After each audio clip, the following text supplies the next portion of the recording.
to This Week in East Brunswick. Today we'll look at the celebration going on at Bauman-Rowe School. It's their 50th anniversary and they celebrated with a 50s-style sock hop. Storyteller Barbara McBride Smith was the featured storyteller during the annual Friends of the Library James Hess Folklore and Storytelling Festival. We'll have information on two events. The first is a concert coming up by Philomusica. Also a talk on printmaking sponsored by the East Brunswick Arts Commission. The Arts Commission recently sponsored a talk on Benjamin Franklin by Rutgers professor Dr. Paul Clemens. Also today, Jillian Angeline will visit the Recreation Department's open gym night. This and more coming up, so stay with us.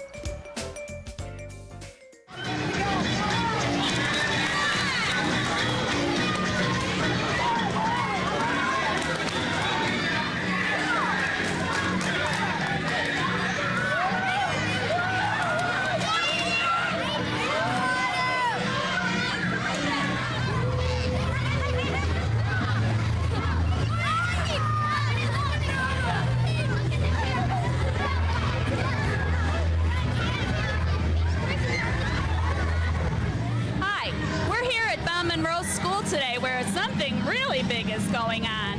I'm here with Nick Goodzik and Milt Kolef, who are from the Student Council. And tell us what's going on here today, Nick. Okay, today we are celebrating the 50th anniversary of Bauman-Rowe, and we're dancing to the themes of the 50s music. We're dressing up to the 50s theme, and we're dancing to the music that they used to listen to in the 50s. Okay, thank you. Willette, what else is going on this year to celebrate this 50th anniversary? Well, this is our first sock hop for 50 days in school, and on April 24th, we'll be celebrating Bauman-Rowe's 50th birthday with a big celebration where everyone's invited. It's a 3-hour event, and we hope all can come.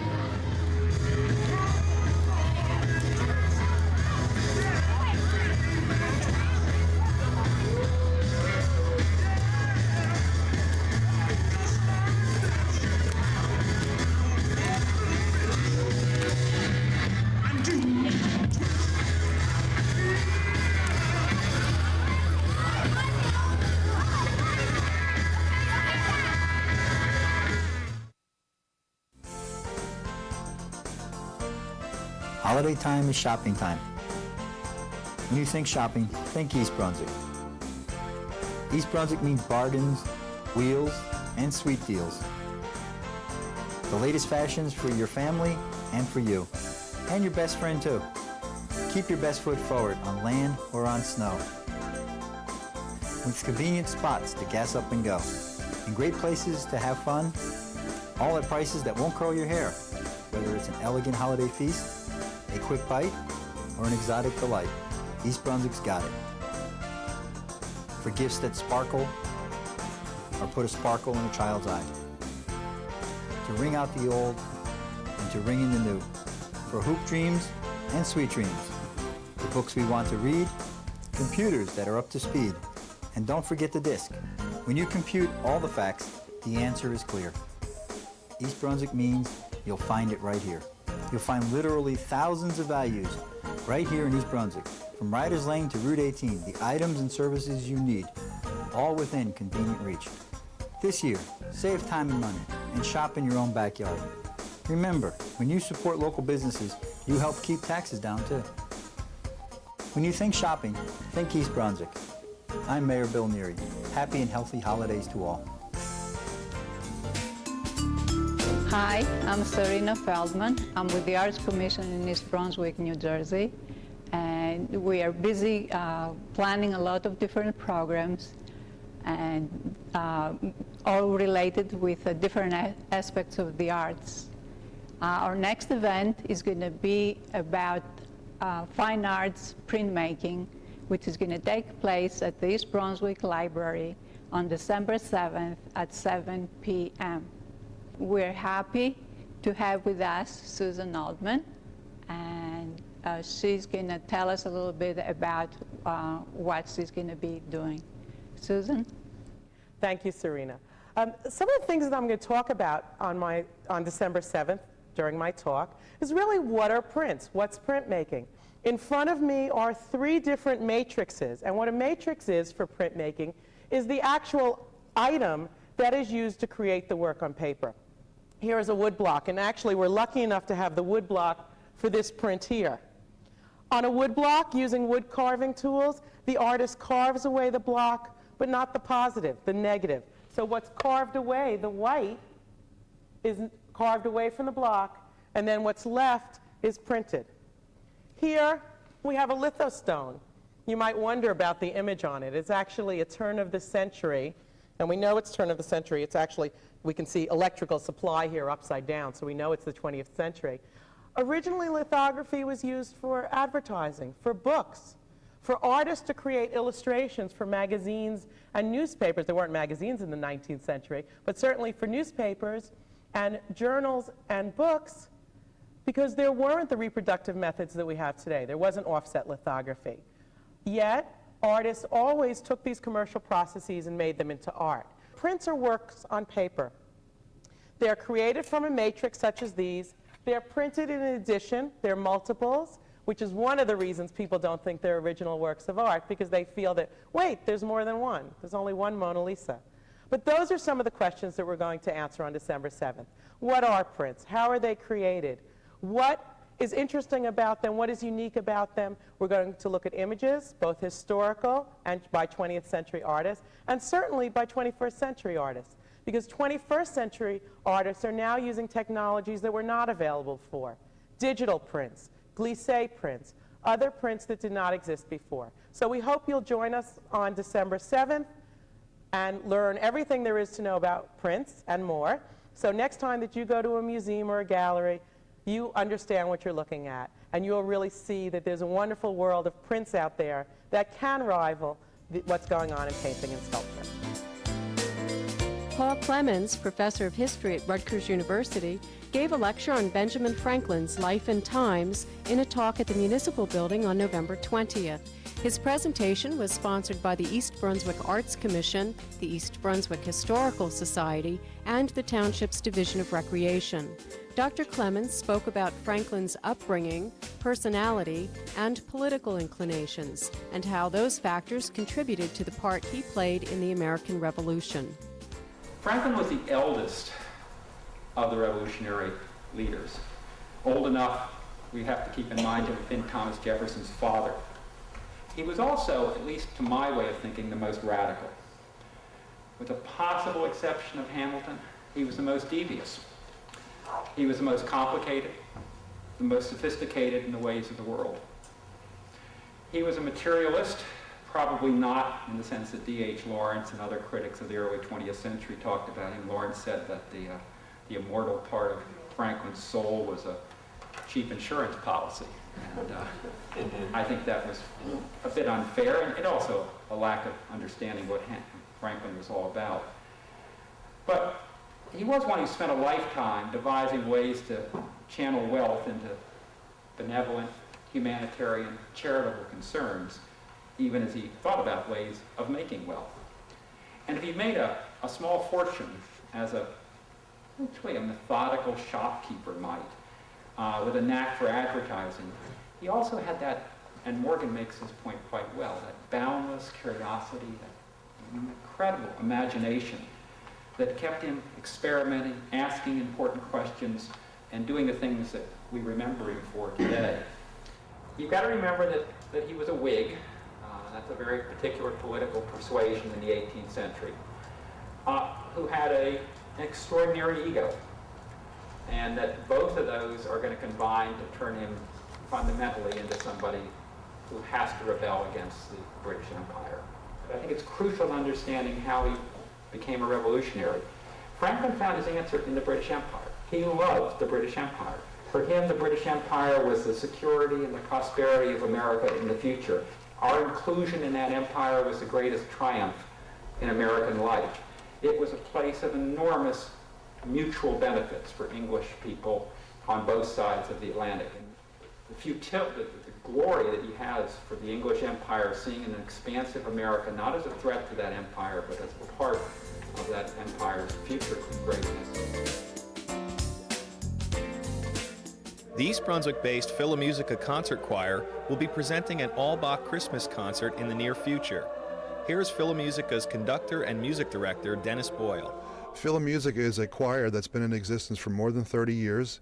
We have about 40 singers, and they're from all walks of life and all ages, probably from the mid-20s up to the 70s, and in all sorts of jobs, hospital work, teaching, education, and computers, among other things. Philomusica mostly does music that will be considered classical music from anywhere from the Middle Ages up through the 20th century. An all-Bach Christmas involves music written by Johann Sebastian Bach specifically for the Christmas season as far as the choir is concerned, but we're actually going to start with a piece for orchestra that lasts for about 20 minutes, and it's a dance suite. It's the Orchestra Suite number 3, which includes the famous air on the G string. We're going to follow that with a cantata 191, Gloria in Excelsis Deo, for choir, orchestra, and soloists, which actually may seem familiar to some of the listeners because it's part of the B minor Mass. He took 3 movements out of that for this particular Sunday cantata that he wrote for a Christmas day. And we're going to end up with his Magnificat that he also wrote for a Christmas day in Leipzig, and we're including 4 of his original Christmas interpolations, which were not part of the original prayer, but that were specific to the Feast of Christmas. So those are included in this particular performance. For this particular choral presentation and this particular music, the overwhelming emotion I think that comes out of it is ecstasy. There are more than one vocal line going at a time, and we've made great pains to make them all understood and audible, and it just gives you this feeling of great joy from all parts of the choir happening simultaneously. This particular concert by Philomusica, the All-Bach Christmas, will be done twice, once on Saturday, December 13th at 7:30 p.m., and the very next day, Sunday, December 14th at 4 p.m. in the afternoon, both times at Our Lady of Peace Church, which is on 1740 Route 130 North in North Brunswick here in Jersey. Tickets are $12 general admission and $9 for seniors, citizens, or students, and for further information they can call 1-888-744-5668, or on the internet go to info@philomusic, that's PHILOMUSIC.org.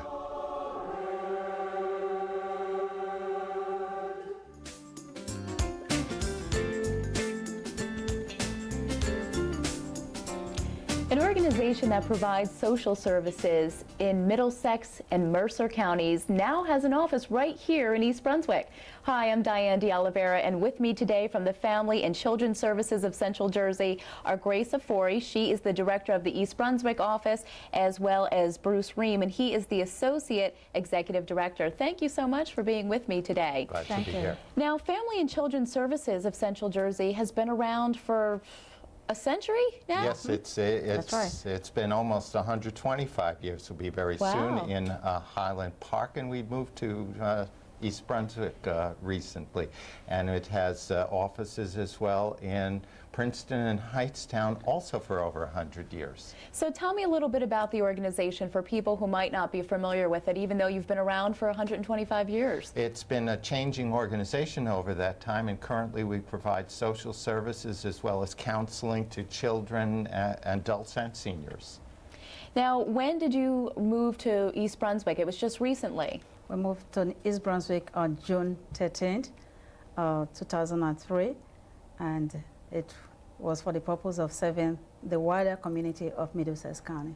And where exactly in East Brunswick are you located? We're at the Lohman Shopping Plaza, and I think everybody knows where that is, at the East Brunswick Professional Park, right next to the plaza. Now, for the services that you offer, what does the organization offer in general, and then what services specific to East Brunswick do you offer? Let me talk about general, have Grace talk about specific. We generally provide counseling services through various programs. We provide these services to those who request, as well as through some specific sources. We also provide prevention services so that people won't need as much help as they might otherwise as they grow up and become adults. So, Grace, as far as East Brunswick then? In East Brunswick, we provide 6 major programs.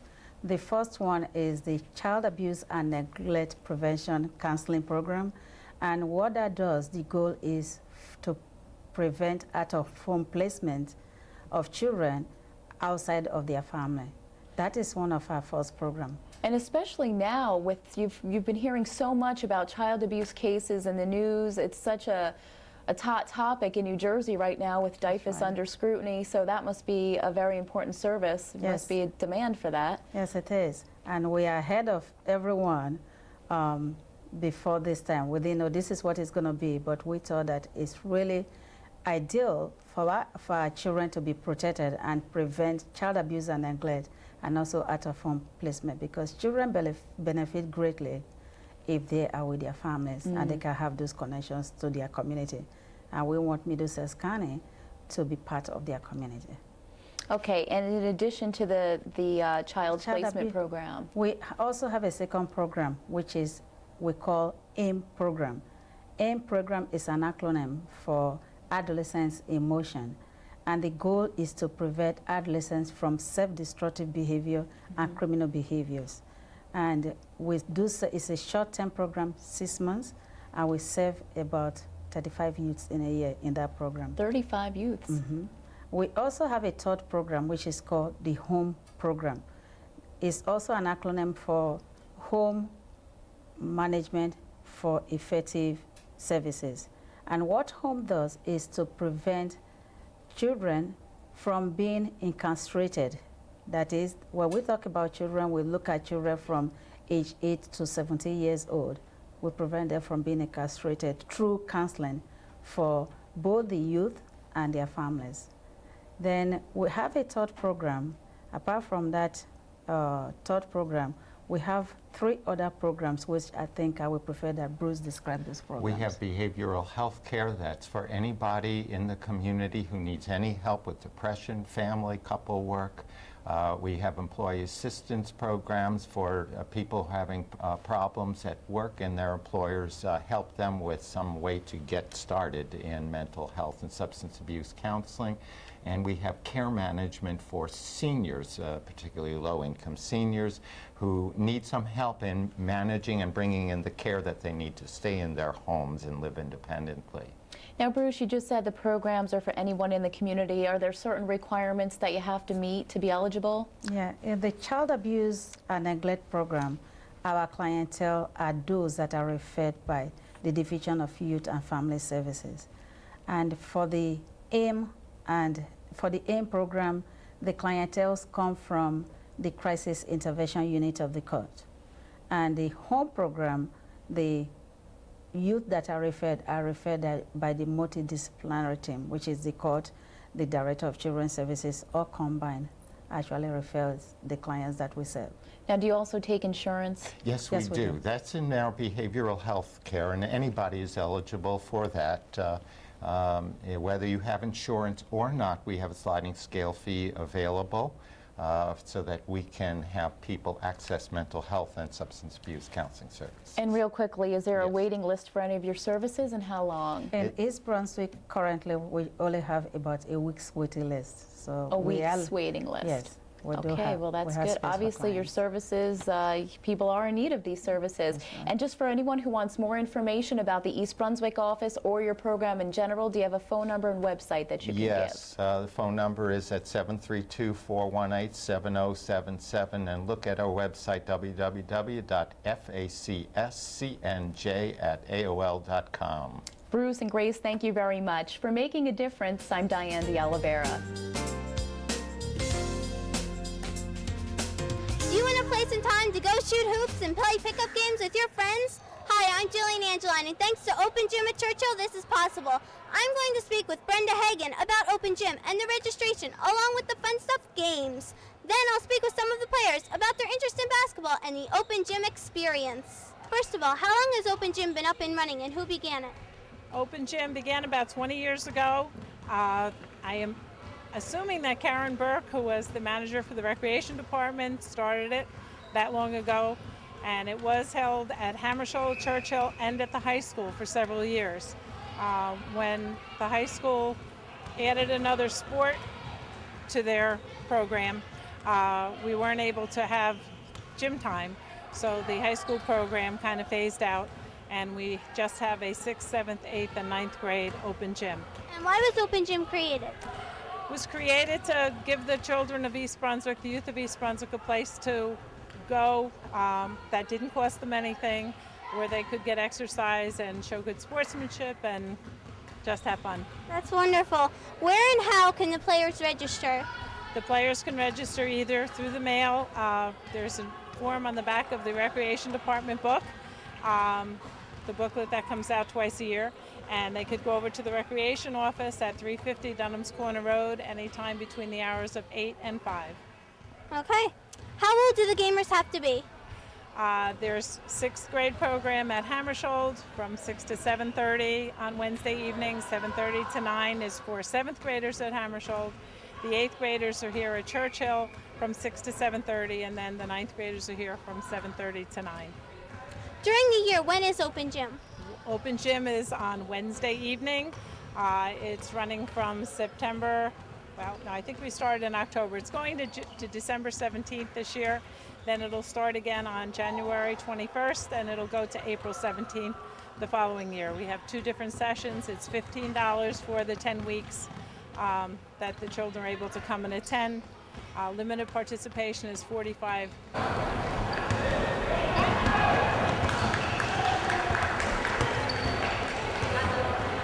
Hi, how long have you guys been coming to Open Gym?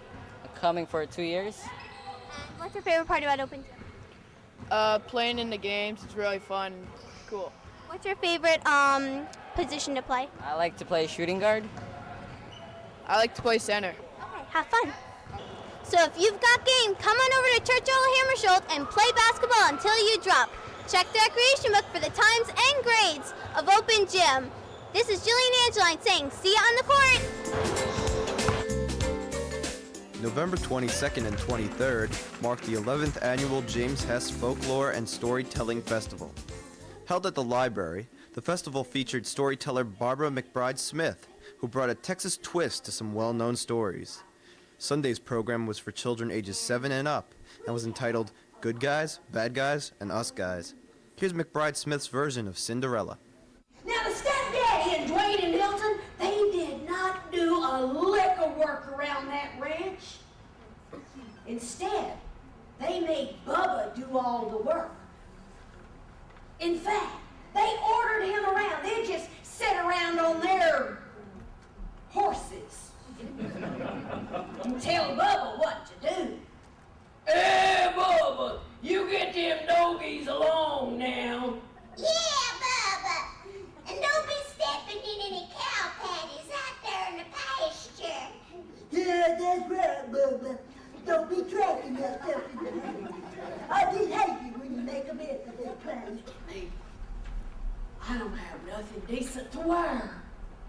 Not a problem, Bubba, said that fairy god cow, and she swished her tail. And just like that, Bubba's old raggedy, dirty, smelly clothes changed into the most magnificent cowboy outfit you've ever seen. Bubba lost one of his cowboy boots. He claimed that boot must belong to one of his boys, Dwayne or Milton. They both said it was theirs. Well, they were lying. And Liz Lurleen knew that. And so she started to ride off from that ranch, but at that very moment, guess who came riding in from the North 40? Bubba! And he was wearing just one boot. Miss Lurleen looked up and saw him, and she said, "Why, you're cuter than a cow's ear. Come here. Come here real close, cowboy." "Oh, yeah." "Would you try this boot on for me?" And Bubba put his foot down into that boot, and it was a perfect fit. And he held up his other foot, and it was a perfect match. And Miss Lurleen said, "Cowboy, would you marry me?" And Bubba said, "Well, shucks, ma'am. I reckon I would." And so Bubba and Miss Lurleen climbed back up on their horses, and they began to ride off into the sunset with their spurs a-jingling.